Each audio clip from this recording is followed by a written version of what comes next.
오늘을 살아가는 묵상 시간입니다. 오늘 본문 말씀 신명기 31장 16절과 17절입니다. 또 여호와께서 모세에게 이르시되 너는 내 조상과 함께 누우려니와 이 백성은 그 땅으로 들어가 음란히 그 땅의 이방 신들을 따르며 일어날 것이요 나를 버리고 내가 그들과 맺은 언약을 어길 것이라. 내가 그들에게 진노하여 그들을 버리며 내 얼굴을 숨겨 그들에게 보이지 않게 할 것인즉 그들이 삼킴을 당하여 허다한 재앙과 환난이 그들에게 임할 그때에 그들이 말하기를 이 재앙이 우리에게 내림은 우리 하나님이 우리 가운데에 계시지 않은 까닭이 아니냐 할 것이라. 자, 우리는 계속해서 이 신명기의 말씀 보고 있습니다. 우리 생각으로는 이 가나안 땅에서 태어난 사람들이 참 가장 복된 사람들이다라는 생각을 하게 됩니다. 왜냐하면 그들은 그들의 조상들이 꿈에 생각하기만 했던 이 젖과 꿀이 흐르는 땅을 차지했을 뿐만 아니라 하늘로부터 많은 복을 받았기 때문이죠. 그런데 하나님께서는 이 가나안 땅에서 태어난 세대라고 해서 더 복된 것은 아니라라는 말씀을 주십니다. 왜 그런 말씀을 하실까요? 이들은 고생을 하지 않고 복만 받았기 때문에 이 하나님의 그 복의 소중함을 알지 못했던 것입니다. 자, 그것이 바로 오늘 본문의 말씀이죠. 이 출애굽 세대나 광야 세대 그 이스라엘 사람들은 모두 가난한 사람들이었습니다. 그들은 학대받았고 때로는 먹을 것이 없어서 죽을 위기에 처하기도 했습니다. 그래서 그들에게는 하나님 외에는 살 길이 없었죠. 이스라엘 백성들이 가나안 땅에서 잘 살고 난 후에는 반드시 하나님만 믿어야 한다는 법이 없다고 생각했습니다. 이건 우리도 마찬가지입니다. 우리가 이상하게 잘 살게 되면 내가 잘해서 마치 내가 다 이루어 놓은 것이라고 생각하죠. 하나님과 나 자신을 대등한 수준으로 놓고 생각하려는 겁니다.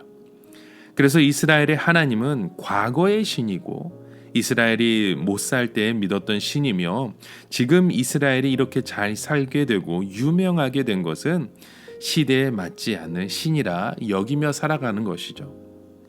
이미 세상은 변하고 있으며 이스라엘을 제외한 전 세계 사람들은 모두 이방신을 섬기고 이방신으로 하나가 되는데 왜 굳이 이스라엘만 이렇게 여호와만을 믿어서 고립되어야 하는가? 이런 생각으로 이스라엘 백성들이 자꾸만 세계화하려고 하고 여러 나라와 활발하게 교류하기 위해서 이방신들을 자꾸만 받아들이고 있었다는 겁니다. 그리고 하나님께서 이스라엘 백성들에게 진노하며 징계하시면 그들은 하나님이 자신들과 함께 하시지 않으신다고 하면서 하나님을 멀리하고 이방신으로 달려가게 된다는 것이죠. 이것이 바로 이 타락의 악순환입니다. 이스라엘 백성들은 하나님에 대해 이중적인 잣대를 가지고 있었습니다. 즉 하나님께서는 언제나 복만 주셔야 하고 만약 하나님께서 어려움을 주신다면 그것은 우리를 사랑하지 않으신다는 증거라는 것이었죠. 그러면서도 자기들은 세상의 추세를 따라가기 위해 이방신을 인정하지 않을 수 없다고 생각합니다. 무엇보다도 이 가나안 세대의 비극은 하나님께서 주신 것이 얼마나 어마어마한 것인지 생각하지 않고 눈에 보이는 좋은 것을 따라간 것입니다. 하나님께서 이스라엘 백성에게 하나님의 말씀을 지키라고 하신 이유는 그분의 말씀의 가치가 이 세상의 어떤 좋은 것과 비교될 수 없는 가치를 가진 것이었기 때문입니다.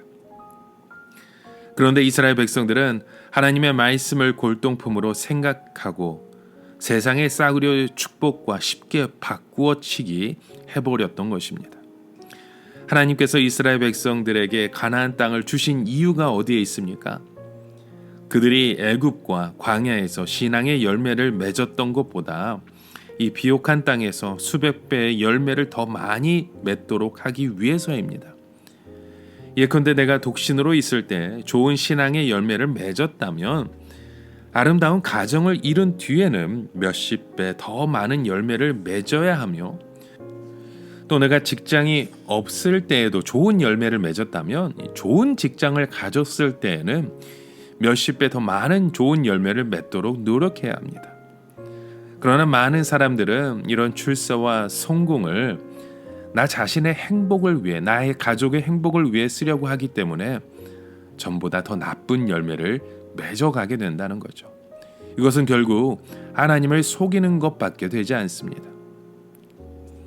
여러분, 하나님께서 여호수아에게 주신 능력이 무엇입니까? 여호수아는 눈에 보이는 능력은 아무것도 없었지만 하나님의 말씀만을 믿고 요단강을 건넜습니다.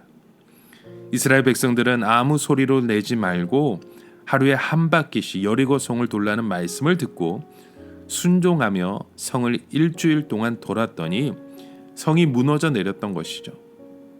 여러분, 우리도 이런 말씀이 있는 곳에 우리의 삶이 돌아가야 합니다. 다시 광야로 돌아가야 합니다. 아무것도 가지지 않은 맨손으로 가나안 정복의 기적을 우리도 일궈내야 합니다. 그러면 이 민족 또한 결국 하나님 앞에서 무릎 꿇게 될 것입니다. 오늘 우리에게는 이미 그 능력을 주어 주셨습니다. 이제 우리가 할 일은 아무 소리 내지 않고 조용히 이 말씀대로 진격하면 되는 것입니다. 하나님께서 홍해를 건너라고 하시면 건너고 여리고성을 돌라고 하면 도는 것입니다. 우리가 잘 살고 못 사는 것이 모두 하나님께 달려 있음을 알아야 합니다. 우리의 행복을 위해서가 아니라 하나님의 살아계심을 나타내기 위해서 오늘도 우리의 삶이 고백되어지고 세워지길 주님의 이름으로 간절히 축원합니다. 우리 함께 기도합니다. 하나님 아버지, 우리에게 참 많은 것을 주어주시고 이 많은 것들 통해 하나님의 복의 근원이 될 수 있는 축복의 통로로 인도하신 주님, 이곳에서 우리가 세상의 마음에 뺏겨서 이 모든 것들을 세상의 가치 속에 속아 살아가는 인생이 아닌 이제는 하나님만 붙들며 하나님의 말씀에만 매달리는 주의 백성 되길 원합니다. 그럼 믿음의 열매를 자꾸만 맺어갈 수 있는 축복의 통로로 우리를 사용하여 주시옵소서. 예수님의 이름으로 기도합니다. 아멘.